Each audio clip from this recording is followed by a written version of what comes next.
Hello, dear explorers. Today I'm going to talk about the activation number 10. You might be into Gene Keys, or you might be into human design, or into astrology, or into all of them, as I am. And here I'm talking a bit about the 10 Gene Key, or the 10 gate, or the 10 activation, and how it can play in our lives. And I'm very curious if you have it and how it plays for you. I have this activation in my human design chart, and I will start presenting one of the ideas that I was always very enthusiastic about when working with this activation. I always like to call it the activation of the fork, because it's very versatile and it can make different channels, very different channels. Usually gates make one channel with another gate. Here we have a surprise. 10 can make several channels, and each of them have different stories. So if you have 10, I'm very curious which are the channels that are active in your chart, and how do you feel them, because I'm convinced they play differently. So I'll show you my chart. Here, this is the G center in human design, and here we have the 10 activation, and it can make a channel with 57, it can make a channel with 34, it can make a channel up with 20, or no channel as in mine, and just the activation. So different stories, different ways of working with the Gene Key or the activation 10. So I'm very curious about yours.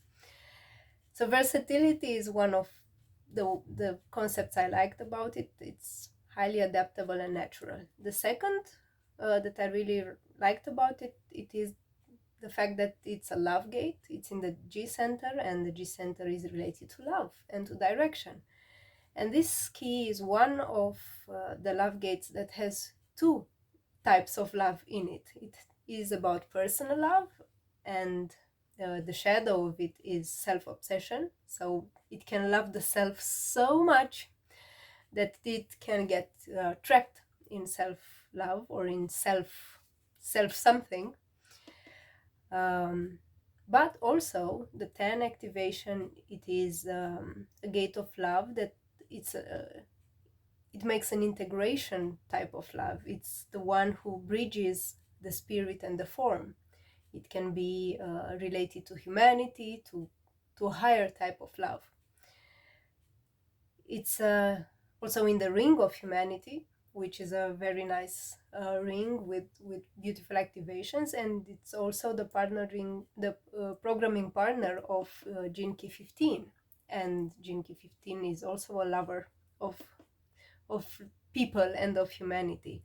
So 10 is quite a complex gate, and it's a gate that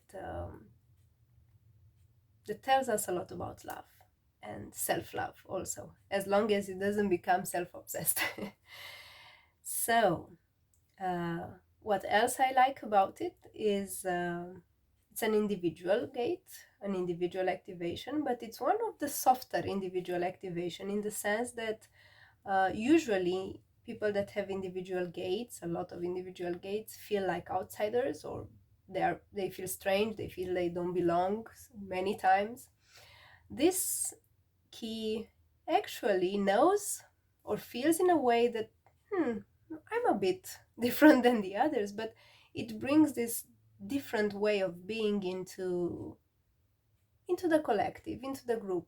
It can easily be an example for other people, because the gift is being natural. It's just being.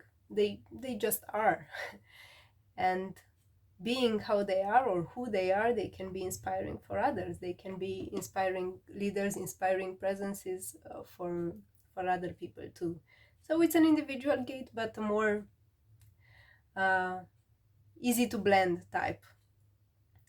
Going to the astrology part, which is my part, usually my main study part in working with these activations. In the Vedic system, it is in the nakshatra called Mula, and the nakshatra called Mula is related to roots. Here, what I really liked about it, it's an activation that in the European system it's in Capricorn, and Capricorn is an earth sign that is very rooted and very connected to earth and very connected to ancestors or to the wise part of the earth. What I really liked about roots was that, in a way, in my opinion, it has a connection with the self-obsession, because it can get complicated when you are just thinking about yourself, or you self-obsess too much about your life, about your worries, about your trap, about whatever you are going through. You can imagine like that kind of very complicated roots that just you can't get clarity from that, you can't breathe from that. So many times I associate the not so elevated part of this activation with the entangled roots. But when thinking about roots, I also, what I liked about it was that it also has, I had the image of a tree, of course, and it has that stability, it has that capacity to just be.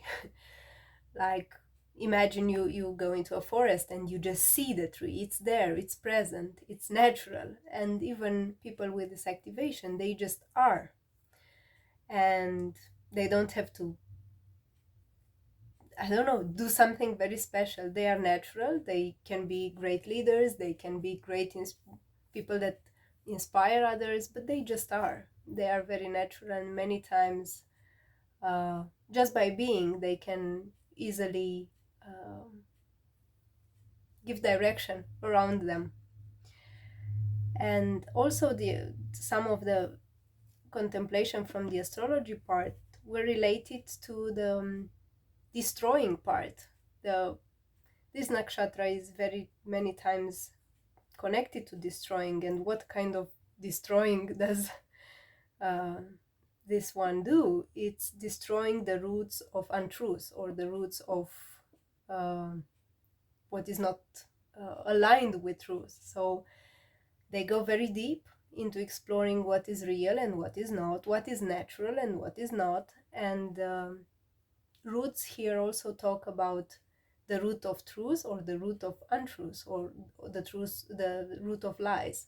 So many times you will see that these people are digging in order to explore what is true and not. And for many of us, having this key, what is true is also what is natural for us, and expressing in a natural way usually makes us tell the truth more easily. At least this is how I felt it. So thank you for listening, and I'm very curious how you felt this key in your life. And I must admit, it was one of the keys that was quite difficult to speak about, because I just felt it. It was a normal way of feeling it, and I just realized today that it's the last day of this transit, and I said like, okay, let's share. So thank you for being here, and have a very nice evening. At least now here for me it's an evening, and Christmas will be tomorrow. In the case you listen to this in another time, may you have a wonderful day, and thank you